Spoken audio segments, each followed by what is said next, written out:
don't forget the money, man.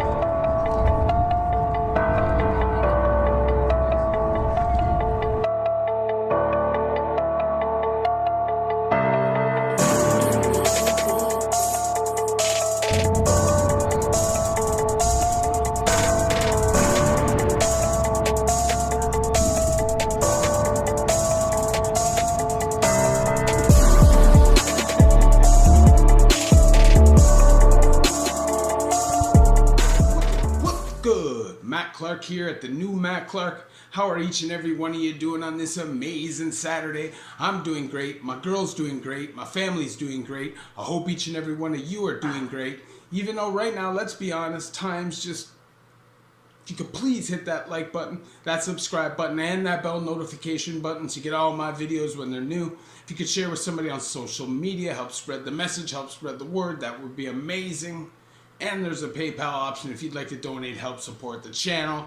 The link is in the description of all of my videos. So I'm going back to addiction. I feel like it's been a minute since I've spoke on it. And today, I want to speak again about cocaine addiction. I think it's an important topic. I recently lost a friend who most of my memories with this person were using cocaine. And I just think it's something that I want to talk about and give my experience with. So, obviously there's levels to cocaine addiction. It starts with powder. It can tend to move into crack cocaine. Maybe it'll skip crack and go right into smashing. Some people will freebase, you know. But for me, I kind of went through the stages. I was never big into the crack cocaine, but I did get into the powder early on. So maybe 17, 18 years old, maybe 18 years old, after I went through my little year run of ecstasy, which I, went back and forth with. But I got into the powder heavy, and I was snorting a lot of powder, and it drove my mind. It was like...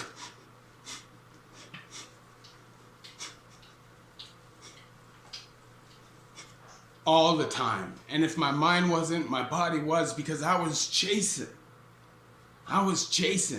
And because I knew how to make money illegally, it just set me down this path. And at that time, I didn't see it as cocaine addiction. I just saw it as having fun, because it hadn't gotten out of hand yet. It hadn't got to a point where I had burned my life away, my friendships away, which came later on mixed with opioid addiction.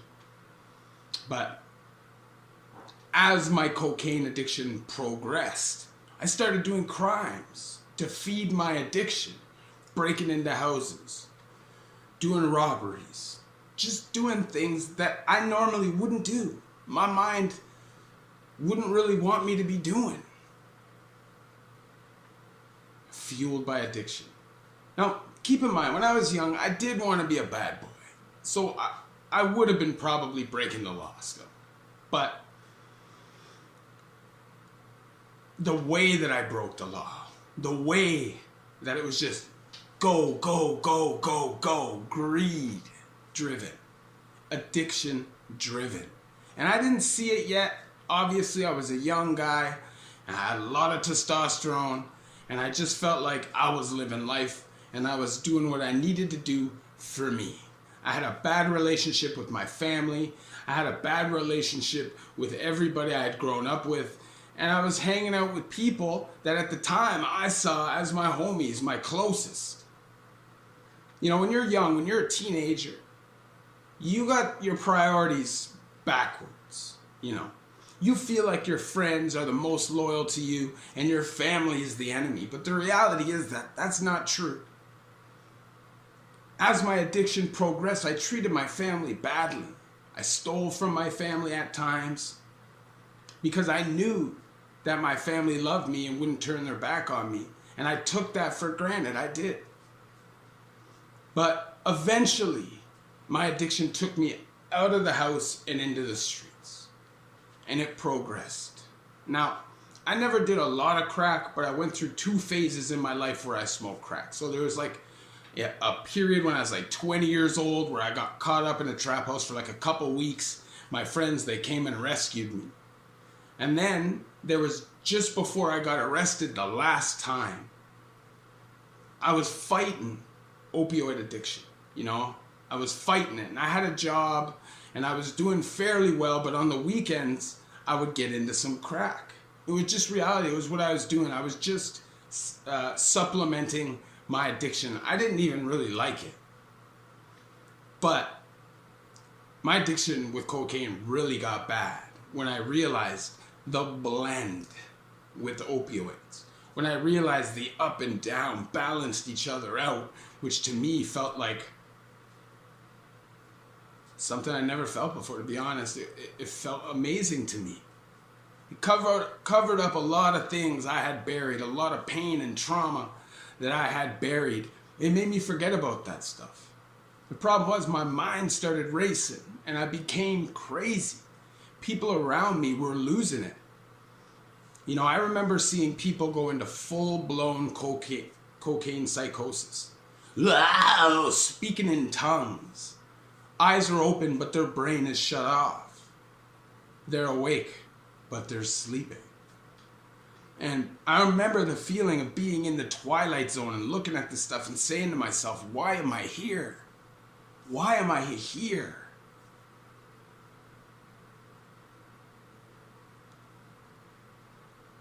Cocaine addiction is like a marathon that never stops running. You just keep going and going and going and going and chasing, and there's no way out of it. It's not even a physical addiction. That's the thing. It's all up here. And if you just separate yourself from it for a month, 2, 3 months, get your mind recovered out of that chase pattern, you can stay away from it. I haven't done cocaine since the very end of 2015. And one of the smartest decisions I made, along with quitting opioids and stop doing crime. I just feel like my life was going nowhere. I was running in circles and I didn't know where to go. You know, if there was 10 doors lined up in front of me, I wouldn't be able to open any of them because I'd be so torn. I was living in chaos and my mind was just fueled by the trauma I was surrounded by. You know, when you come up and you have issues with trauma and abuse and just going through certain things, and your brain is already damaged, like your psyche is already damaged, and you're surrounding yourself in the lifestyle of criminals and addiction, which is everyday trauma. Seeing broken people, seeing people die, seeing people get beat up, stabbed, hurt, and eventually even seeing somebody die, it fuels the addiction. You use more and more and more and more just to cover that pain. I know people put on a brave face. You go to jail, you can't complain. You put yourself there, so you gotta be a man. You gotta stand on that. But inside, you're breaking bit by bit by bit by bit, and you're losing any empathy that you have, any emotions that you have, and any hope of turning it around. It's like if you have a candle burning, eventually that candle's gonna burn out, right? You don't want to burn out.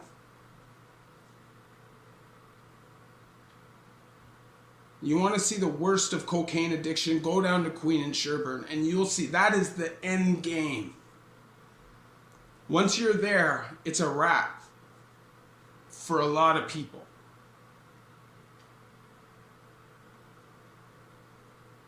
I watched my friend lose his mind, become a different person, think everybody was against him. Everybody was trying to sleep with this girl. Everybody was the enemy. But it wasn't fact. It was all up here. Paranoia.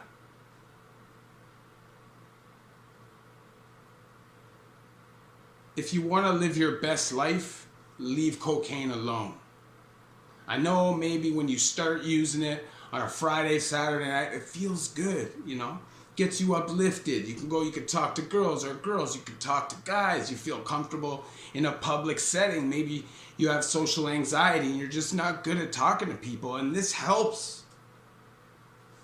In the long run, though, it's going to backfire. A small percentage of people can handle that kind of temptation and stay away from it. Most people who get into cocaine or get into heroin eventually are going to get caught up. Best thing you could ever do for yourself is not try it. Obviously, I share my stories with you guys so you guys don't have to go through these things yourselves. If I could snap my finger, nobody's addicted to cocaine. Nobody's got trauma. Nobody feels the need to bury their emotions and to bury things with use of drugs. Then that would be what I would do. But that is not reality. The reality is addiction is fueled by trauma, and there is trauma every day in this world. Every single day there is new addicts born. And the reality is we have to stop looking at people like it's a disease, like it's not a disease, sorry, like it's like leprosy, you know, like they should be cast away and forgotten about. There's nothing there. There's nothing left. The reality is a lot of these people, including myself, just felt hopeless, just felt like nobody cared, just felt like the best thing for me to do in this world, because the world was so hard for me. I'd gone through so many things so young, and it felt like I could never win, so why bother? I might as well just blow this shit up my nose or smash it into my vein. Doesn't matter. You know, this is my fate. This is my path. And if everybody else around you is enforcing that and telling you that's a reality, then why would you want to do different? We need people around us telling us that they love us, that they care about us, and that they believe in us. We need something to want to change for. There's got to be light at the end of the tunnel, you know?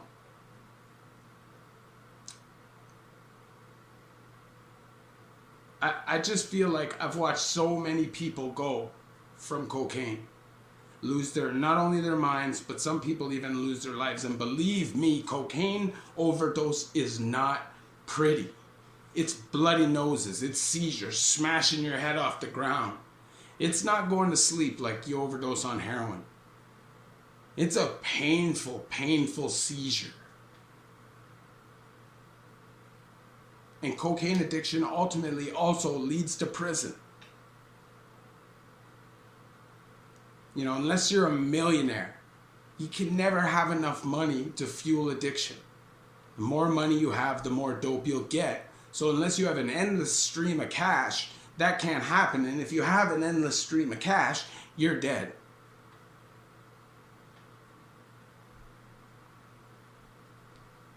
If you're addicted to drugs, do your best to get away from it, man. I'm telling you, it's the best thing you could do. If you could please hit that like button, if you could please hit that subscribe button and that bell notification button so you get all these videos when they're new. If you could share with somebody on social media, help spread the message, help spread the word, that would be amazing. And there's a PayPal option if you'd like to donate, help support the channel. Link is in the description of all of my videos. It's just running in circles, chasing something that you'll never get again. Love each and every one of you. New Matt Clark.